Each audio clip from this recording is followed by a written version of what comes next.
Hey, good day, fellow deal makers. Welcome to the Deal Scout. The purpose and mission of this show is to talk with deal makers, find opportunities, and to connect deals and deal makers, right? That's our business. That's what we do. And that's what we go on the hunt for is cool deals and cool deal makers. So on today's show, we're going to have a conversation with Daniel, who's going to talk to us about his journey, about building a franchise and growing that. So Daniel, welcome to the show, man. Awesome. Thank you, Josh. Great to be here. Yeah. All right. So why don't you give us an idea about who you are and what you do? Yeah, for sure. Real quick story is I grew up in a large family, entrepreneurs by accident. My mom got a dog for Christmas in 1980, and one day the neighbor's dog came over, and I eventually started selling golden retriever puppies. But that grew into a really awesome business. And like everyone else, went through high school, athletic, went to college, started working in a really cool company that sells about 6 million chicken eggs a day. I got really obsessed with systems and processes and documenting things and helping train people in quickly to do an efficient job. After that, I started working for my brother's home service company, cleaning windows, holiday lights, and grew that company really quickly as well. And the idea for Kura Home came up in 2016 and decided to go out on my own and start that. That was in my garage in Plymouth, Minnesota. And we grew quite quickly, I feel, to the point where today we now service Minneapolis and Denver, and we're also selling franchises. And what we do is we visit our clients' homes once every 3 months. It's a home maintenance subscription for your home. We also offer one-time services like dryer vent cleaning, air duct cleaning, AC unit cleaning. Oh, really? Okay, cool. All Mhm. right. So you brought home a puppy and you're like, hey, man, this could actually turn into a product and a service. You and your company grew that business. Now, how old were you when you first got your taste in entrepreneurship? Well, so that was before I was even on the earth. That was in the 1980s. My dad bought my mom a puppy and brought it home, and they started selling dogs. And the really unique story about that is they were selling puppies for like $50. And back then, it was you put an ad in the paper, and they weren't selling any puppies, and so they brought them to the vet, and they're like, we haven't sold a few of these. What do we do? And the vet said, well, you need to increase your price. Try 375. They're like, well, that's insane, but I guess it's better than nothing. And sure enough, they sold all the puppies based on that higher value. So today they sell their dogs for about 3,900 a piece, and there's the waiting list. They don't even have a waiting list because they just when they have like 10 puppies available, they just send out a blast, and in about 5 to 10 minutes they have 10 people that want the puppies, and they close it and they don't accept people anymore. So it's really an incredible business to grow up in. Wow. How many puppies per year can your parents produce?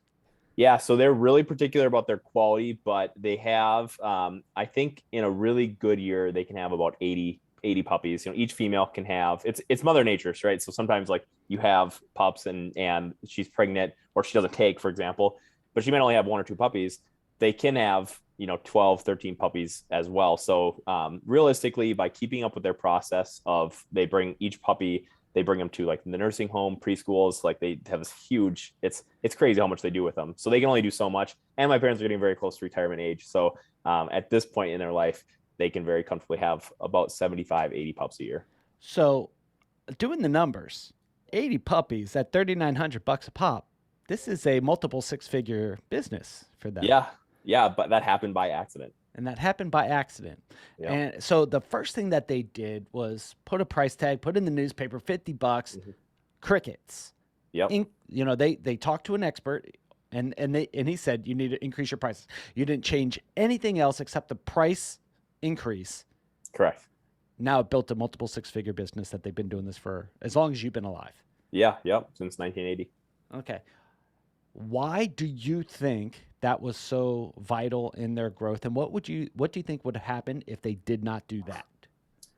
I would assume that at one point, coming as a family of six, we at a certain point when I was little, I mean, the paycheck came in on Friday for my dad's work, and we went to the grocery store immediately thereafter. I mean, it was tight, and I think what would have happened, neither one of my parents were college educated. I think eventually my mom probably would have had to go get a job. When before I came along, I was number four of six. My mom would work at times like at night waitressing, doing things like that, anything to make ends meet. So I assume that we would have had a very different upbringing because several of my siblings are also entrepreneurs. And so we all have that bug, and we saw that, hey, the harder you work, the more potential you have to make money. And we all have it. And it's really fun. So I'm assuming here that you're pretty good with dogs. Is that right? Yeah. I'm going to brag on that one. I would say I have two golden retrievers today, and very frequently get compliments when we're anywhere, camping or anywhere. I would say, yeah, we're really good with dogs. All right. So this is deal aside, but I love getting to know the deal maker, and I always try to pick up golden nuggets from our conversations. Sometimes it's about deals and sometimes it's not. So with that, I have a golden Aussie, I think they're called. He's a little Yeah. pup. What advice do you have for he's a new dog, for an owner like myself? What advice do you have for me? Yeah, well, I could probably write a book on it, and I think my mom has. But I would say start doing things now that you want to do in the long term. So right away when you get your dog home, if you want to be a boating family, put the dog in the boat in your garage, even if it's like winter. Like start doing these things. And if you don't want your dog to be like on the couch, don't let your puppy on the couch. So just start being super consistent. And if you can spend like 10 to 15 minutes a day training your dog, just like sit, stay, heel, come. I mean, just those basics, you'd be amazed at how rather than waiting till they're like 6 months old, they're, 40, 50 pounds, jumping on people. If you just start at a very small age, like even like before you give them their food, have the dog sit and reward them, just verbal rewards. Don't give them treats. I don't recommend treats because you don't always have that, but most people always have their voice. You can always verbally praise your dog, and just doing those little things very consistently, 15, 20 minutes a day, you're going to be off to a really good start. I'm sure you're an expert because you've trained hundreds of dogs, Yes. probably. All right. Yeah. So when you do write the book, let me know. I'll be in line to buy it.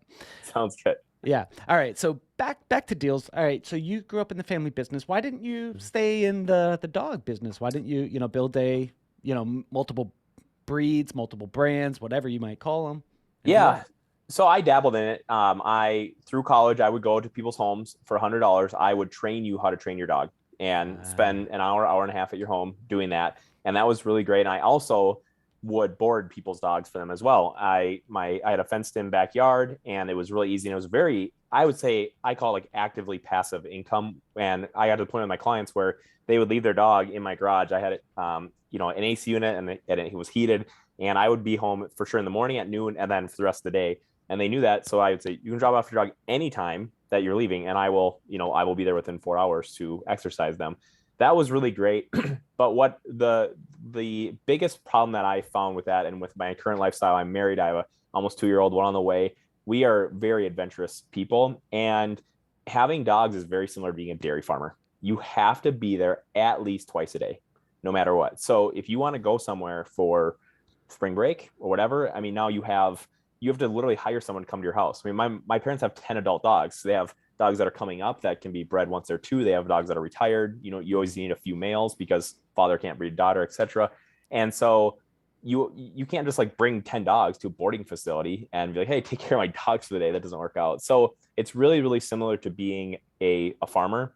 And we just didn't want to be, I just don't want to be a farmer. We have thought about an idea of having, and now someone might take this based on your listeners, but having a place where you buy property outside of a metropolitan area, and you go and you get a old school bus, a small short bus, and you get crates, kennels set up in there, and you go and you have a bus route for dogs, and you do a daycare for dogs. So you go in the morning and you pick up all the dogs for people as they're going back to work and not working out at home as much, and you bring them out. You have a huge fenced-in facility. The dogs run and play all day long. You have live cams, all the things, and then you bring them back home at the end of the day. Or you just pick them up for people, and they're like, "Hey, keep my dog for a week because I'm traveling," and bring it back. Drop them off on your bus route in a week.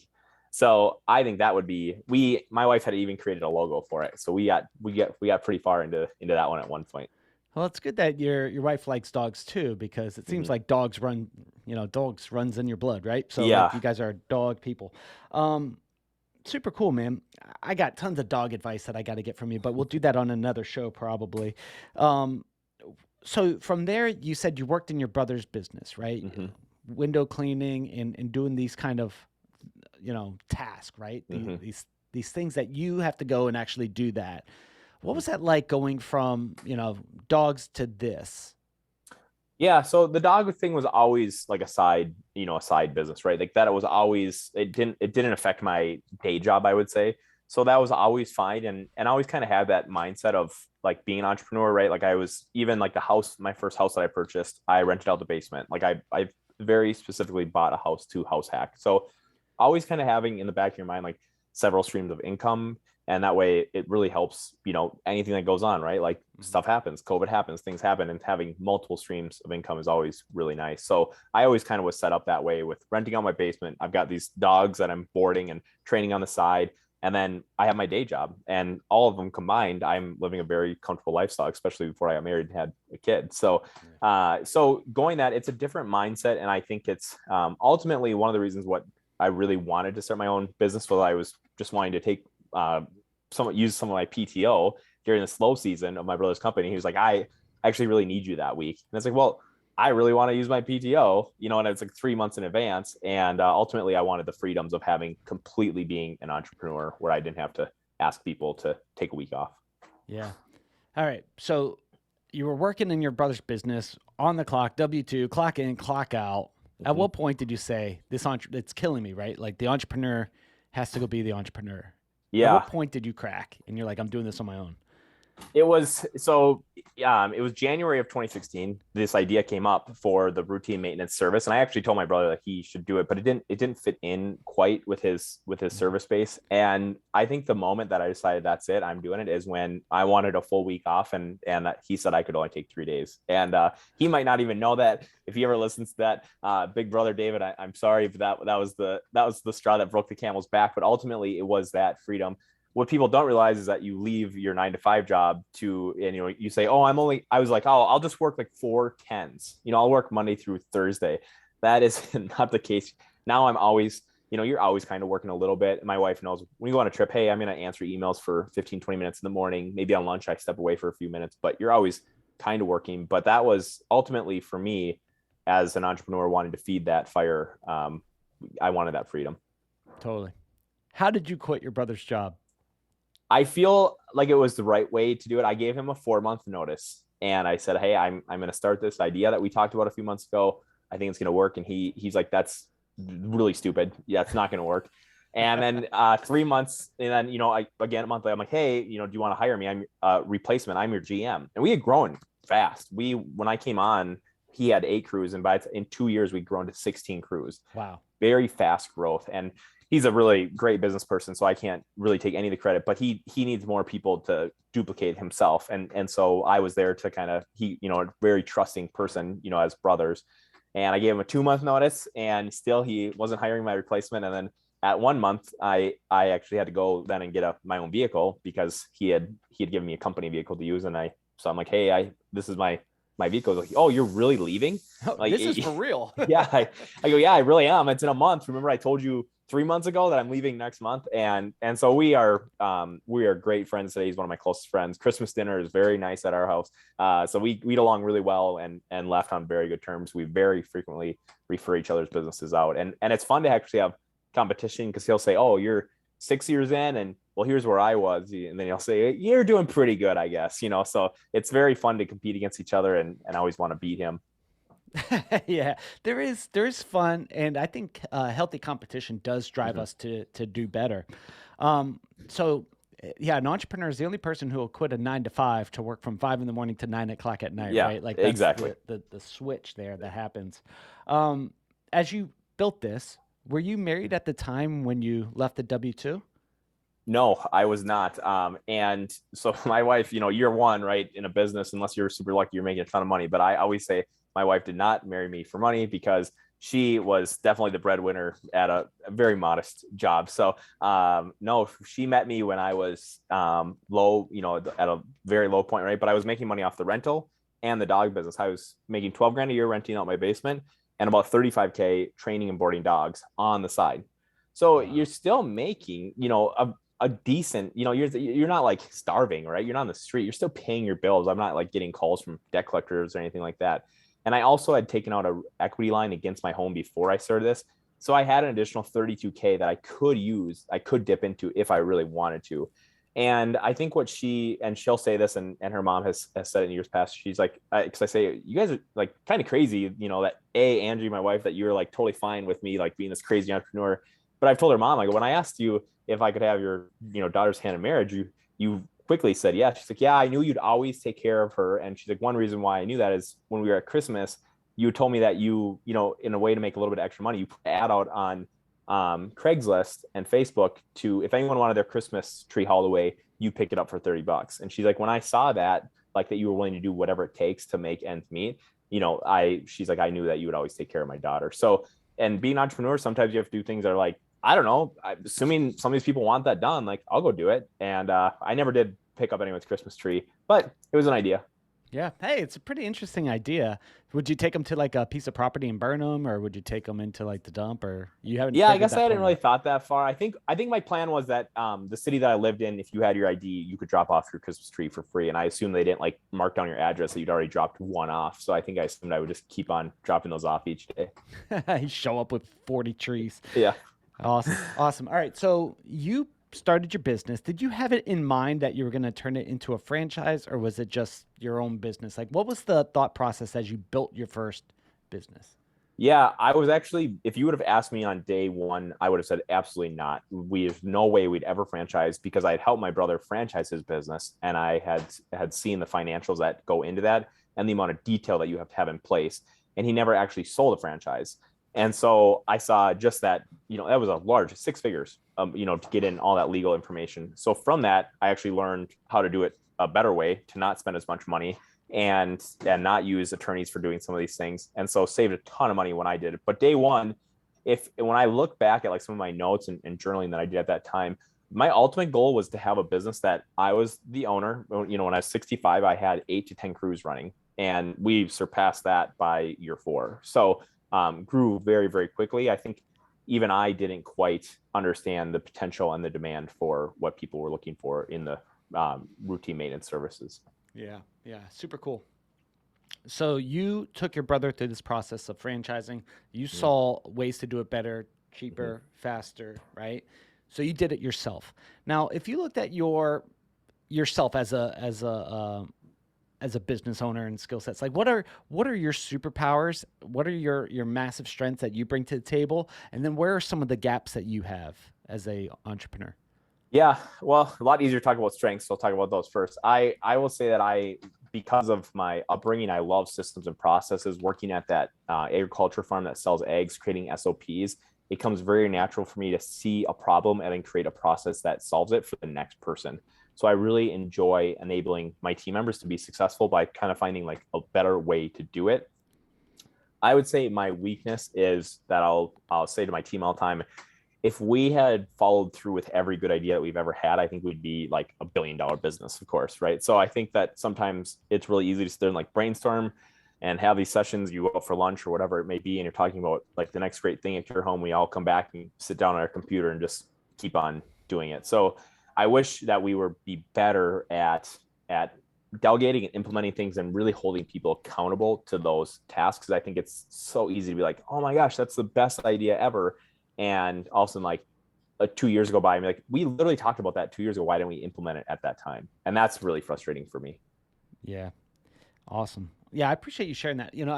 I think that as we learn as entrepreneurs our strengths and our weaknesses, and on how to delegate and such, that's where, business growth starts to happen. What was the Mm-hmm. first what was the first aha you had in your business, and what was the first major milestone that kind of shocked you? Yeah, I would say in 2018, I was still running this business completely out of my garage. Like if my vehicle wasn't running, Kura Home wasn't running. And I had hired a part-time guy, and he would meet at my house and park in the street, and we go out for the day. And I actually met with a business coach, and they said, if you weren't running this, how many people could you sign up per day for on your subscription model?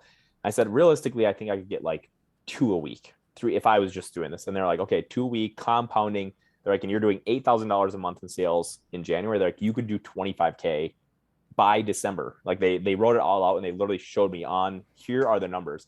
And I left that meeting. I went to the bank and I said, I'm buying a vehicle. What can I afford? And they gave me a vehicle loan, and I went and I bought a van, and I got my guy going. And within 2 months, I actually needed a second van. So when I stopped working just on that level of in the business, because people always say like, oh, don't work in your business, work on it. Well, you got to keep on I feel like you got to keep taking the next step, work on the next step, work on the next Mhm. step. So I stopped actually doing the manual labor, and then I started doing like sales and marketing things, a lot of networking. So I was working on my business in that way. And that helped us grow to that. So that December, our business coach had told us that we would hit about 25K, and we actually did 28,000 that December. So I was super ecstatic about that. That was a really fun moment. That was like, you got to trust the system, trust the process, trust the numbers. Yeah. Now we're going to get a little personal, kind of behind the scenes. So, how old are you? Yeah, I'm 32. 32 years old. Give us an idea of where the business is at now. Give me whatever you feel comfortable sharing in terms of what you guys do in revenue. How actually you part of your disclosures, you have to disclose these kind of things, and Yeah. so give us an idea overview of where you guys are at. Yeah, for sure. In 2021, we did a total of 2.7 million in sales. We have in Minnesota alone, I believe, just broke 600 routine maintenance clients that we're visiting. On average, most of them we visit once a quarter.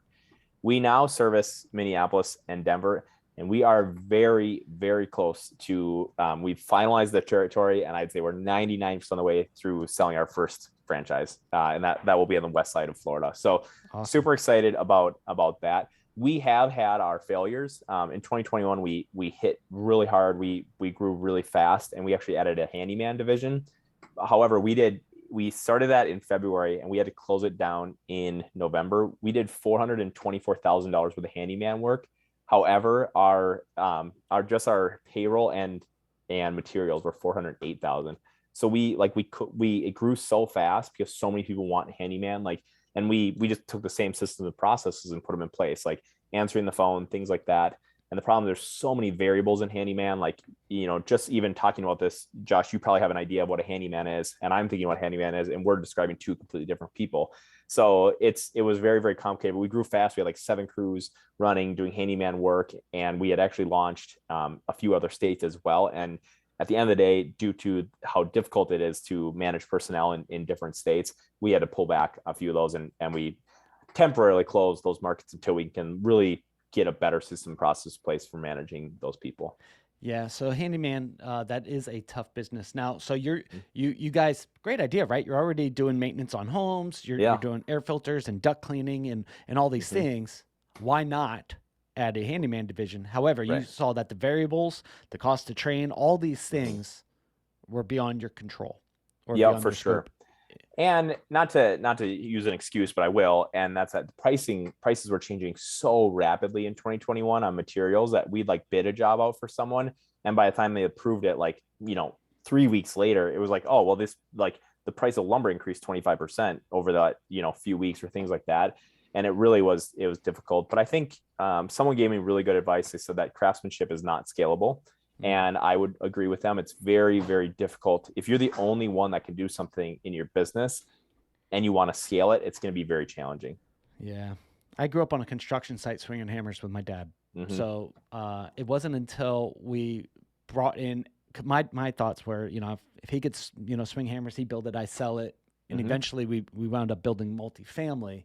And that's when he started, receiving the great success.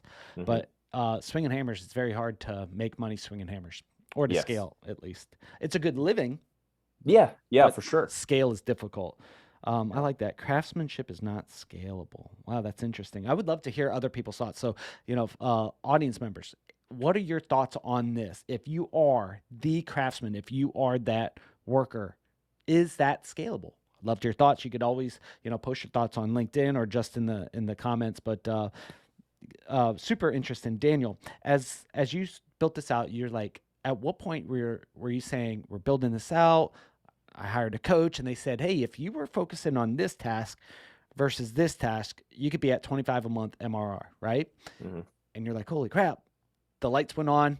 Bought the van. 4 months later, bought the other van. At what point were you like, I need to franchise this thing?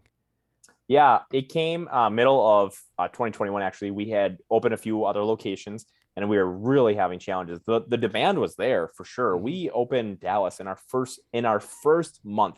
We did 45,000 in sales in Dallas. It was insane. We had really, in my opinion, had really figured out.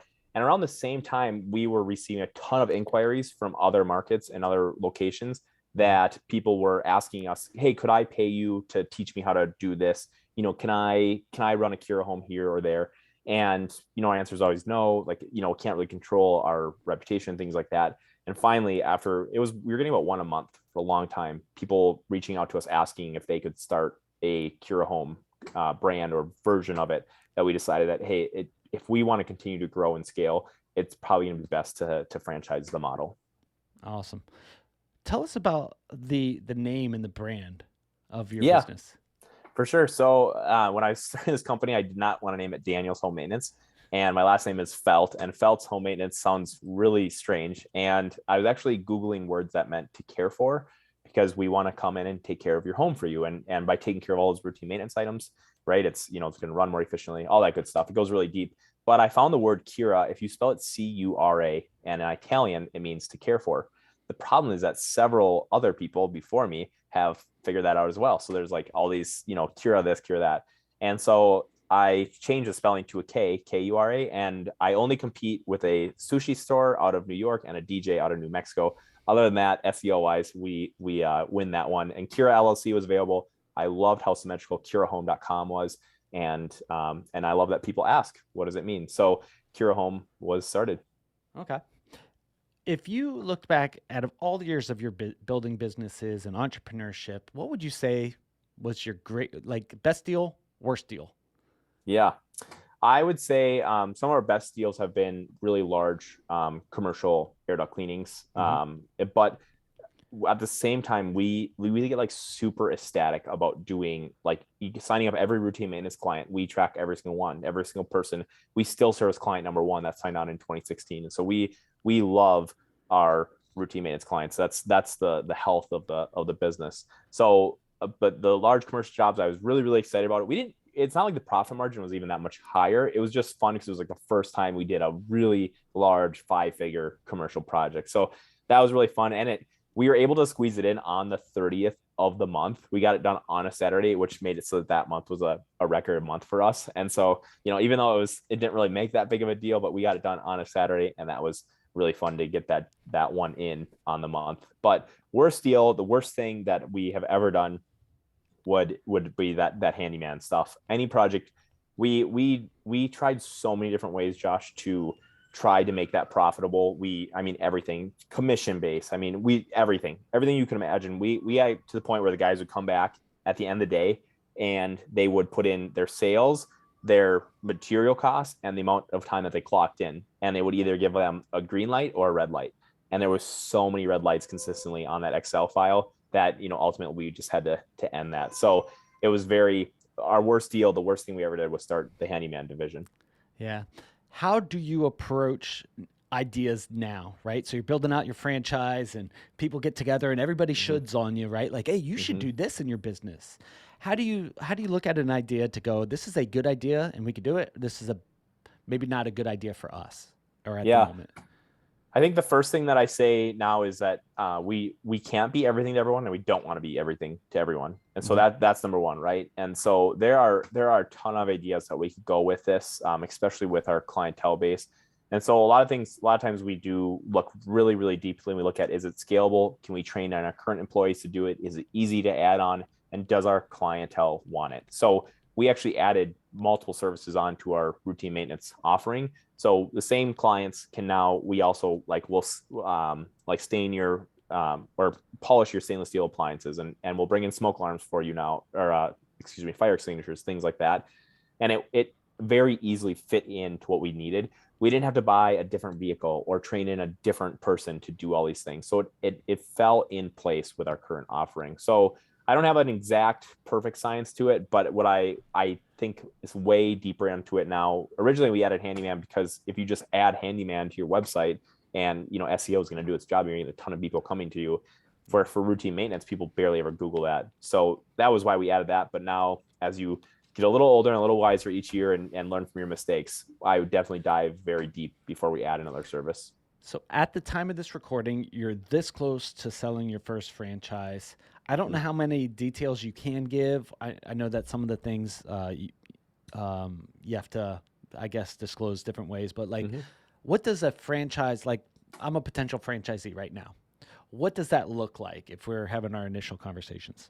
Yeah, for sure. We can give you a lot of information, a lot of financials, things. They're all audited through, auditors and lawyers and attorneys and all that good stuff. But what I can tell you is that we would award you a population. Our population may be changing, but right now it's up to 250,000 people. And so you have your territory, and that is negotiable. But the buy-in is $45,000, and that gives you basically every single system, every single process. It's as if you now, like, that unlocks my brain and every system, every document I've ever created. So we have a 600-page manual that we would give to you. You come to Minneapolis, you spend 2 weeks with us training. You have to buy your own vehicle and equipment. It's about $7,000 worth of equipment. You can finance a van if you want, but it's on the low end. You can get into a franchise. You can be servicing your first client for about $60,000 to $65,000. If you want to go buy a really, like, a Mercedes work van, for example, it could cost you up to $125,000 to get rocking and rolling. But from there's no guarantees, there's no promises. I could tell you you could make 10 million. I could tell you make $1 your first year. I can't even guarantee that you'll make $1 your first year. But essentially what it is you're buying into our brand, and we're allowing you to use our brand, and we will walk side by side with you to help you become successful in that. Once you're up and running, we do collect a 7% royalty, and then we host your website and post all over the place on social media for you, and we do collect 2% of each dollar to do that. Cool. All right. So as you're building these out, those numbers might change in the future. Things might grow. What does the future look like for you, though? Like, what do you want, to see this thing do? Yeah. Ultimately, I think where I think it would be really cool, like, it's like, wow, that's awesome. It changes regularly, but there's roughly 195 metropolitan areas in America that have 1 million plus people in them. And I think every single one of those could support a Kura Home franchise. So right now, the ultimate goal is to have a franchisee in each one of those 195 metropolitan areas. Super cool. What kind of things keep you up at night now? You have a multi-million-dollar business. Yeah, you're married, 2 kids, right? Living the good life. Got 2 golden retrievers. What kind of things, as you're building, what's some business challenges that you are working through in your brain now? Yeah, I think it's figuring out, like, the next step. Like, certain things come up and available. For example, investing in real estate. We have an opportunity to acquire another business that does air duct cleaning, things like that. And it's really deciding, how much are you going to do, and what are you going to do really well. So it's because I think you can push yourself to the max and really try to get all these things done. But I do have a golden rule that I never miss dinner with my family. So I'm always home by 5:30. And sure, I can jump on afterwards if needed, but it's figuring out what can we do and keep the quality really high. There are things sometimes that pull me back down into the business really deep, like a customer complaint. And sometimes I jump in on that to handle it. And sometimes just having the title owner really helps that conversation go smoothly with a potential person. But I try really hard to equip my team members to successfully handle things like that. But I would say it's the next big thing for Kura Home, right? Like, selling a franchisee, that's a huge deal. Someone's leaving their job. They have the potential to do these things, but they're buying into you and your brand. And we want them to be successful. We don't want them to fail. And so it's making sure that we've done everything we know to do, all of our due diligence, to make sure that have we documented what we do, so that person can prevent one more callback, which helps their profitability. Things like that is really making sure that have we crossed all of our T's and dotted all of our I's on the systems and processes. You and I are hanging out at a coffee shop, and the ideal potential franchisee, right, comes across, and I'm like, hey, I want to introduce you to my buddy. Yeah. All right. What does an ideal franchisee kind of give us the characteristics of what they look Yeah. like? A lot of people that are inquiring, they're people that are looking at a long-term wealth strategy. They're looking for something that is buildable, that's scalable. They can sell it for an amount. They're not looking for the get rich quick scheme. So they're looking for long-term wealth. They're usually between the ages of, like, late 20s to early 50s. Maybe they're looking at retirement and they realize that the stock market might not be for them. This is an awesome opportunity to build something for the next 5 to 15 years and run it for the rest of your life, or sell it at retirement and cash out. Super cool. All right. As you're building this, give us an idea of how many team members you have now. Yeah, right now we have 22 team members. We have one in Denver, and the rest are in our Minneapolis market. What was the most important hire that you've made while building this? Yeah, we hired my wife. Well, actually, the very first one was my wife. I convinced her to leave her day job and come and run the office for Kura Home. Our sales had a huge jump. Like you look at the stepping stones of a company, right? And the numbers always tell a little bit of a story, but there's always, a couple of facts and details behind that.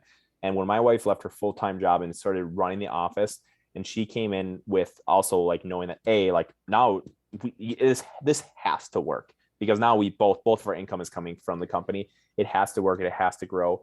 And that passion behind that person answering the phones and making sure that this person is followed up with things like that, super important. And once she had our first child, our next her replacement was crazy crucial important. Our office manager, super important. That like you would think it's technicians. We can train anyone how to be a great technician with our system process, but having that person who can think quickly on their feet and run your office, I would say anyone who's thinking about running a service-based business, I originally thought I could hire an administrative assistant, and I was wrong. You need to hire like a client care coordinator, an office manager. You like someone who could work at like a car dealership and be like, thank you for calling. How can I direct your call?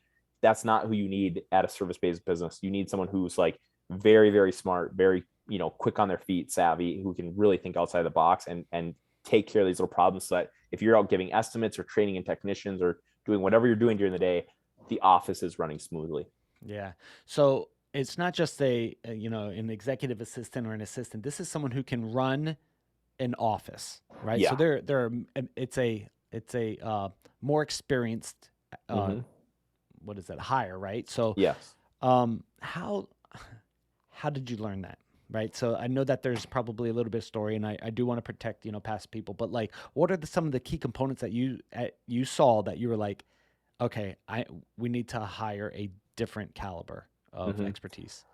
Yeah, we learned it through mistakes. You hire someone and you say, hey, can you email all of our routine maintenance clients? And then they're all CC'd rather than BCC'd or things like that. That you're like, come on, like this has to be, normal things. And luckily with technology, you can pull the email back quickly and things like that. But you just learn through so many mistakes. And I think when you're as a business owner or manager, if you're really frustrated with the people, and maybe you need to look inward and say, what am I doing wrong that they're not being successful, rather than being like, you're not getting it, like how do you not get this? It's so simple. It's not the case. You need to do a better job of hiring and training. Yeah. Awesome. Awesome. Awesome. Awesome.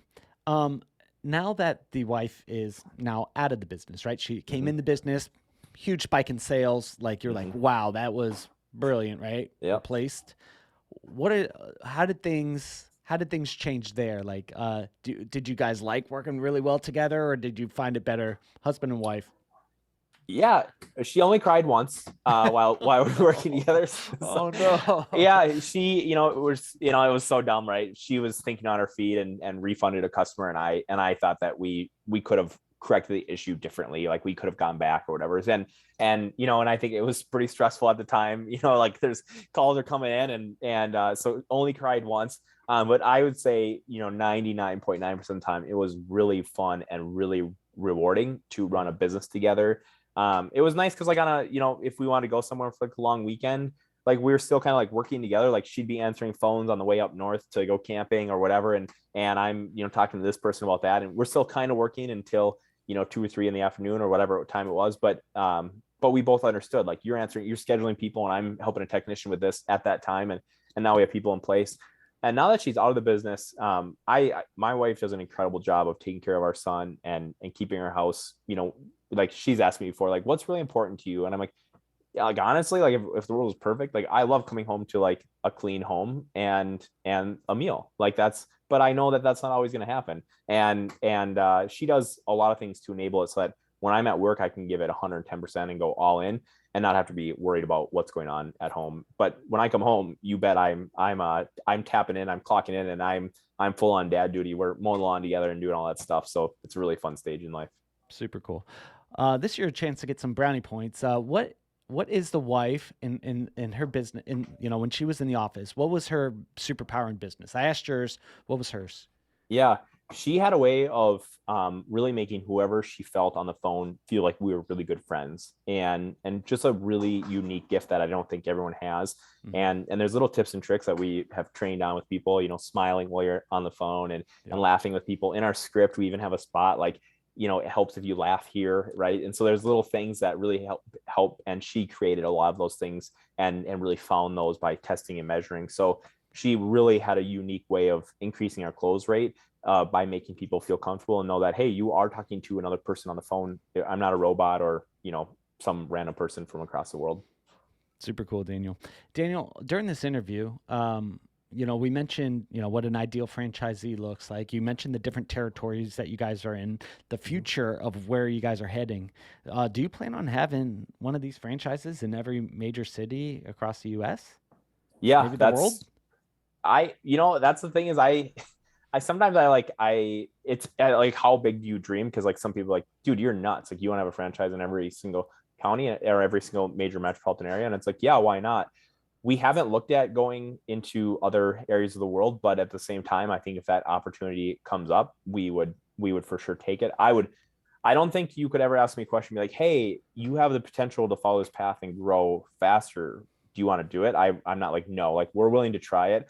I always say like one of my big things is when I'm at the end of my working career, and let's just say 65, but I'm sure I'll work longer than that because I love it. But at the end, I don't want to look back and say, oh man, I really wish we would have tried that. I would much rather be able to tell you the story on how miserably we failed at handyman services, right? Mhm. Like we tried it and we failed, we lost some money, but guess what? We made it through, and now we know that doesn't work. So I'm definitely willing to take some risk on some things. And if people want it and we can be successful together, that franchise or franchisee relationship, and that happens to be in Ontario or wherever, Yeah. like let's go. Cool. Super cool. So with that, where can people go to connect with you, find out more? Maybe they're an ideal franchisee, maybe they're an end user. Where could they go to learn about you and do more deals? Yeah, for sure. Follow us on all the social medias, Instagram and Facebook, TikTok. We're super active. Connect with me personally on LinkedIn, Daniel Felt. But our website has a ton of information. If you're interested in being a franchisee, either connect with me on LinkedIn or you can submit a form on our website. And we'd love to connect with you. Worst case scenario, follow us on social media and you might just become a better homeowner at maintenance. Super cool. What questions should I have asked you that I screwed up and did not ask you? I don't think a single one. I've really enjoyed our conversation today. Super cool. Super cool. So let's do this. Fellow deal makers out there in the audience, if what Daniel's saying resonates with you, reach out to him directly. All their contact information will be in the show notes below. Reach out to our guests, say thanks for being on the show, and maybe pick up one of their franchisees and help other people with their home maintenance.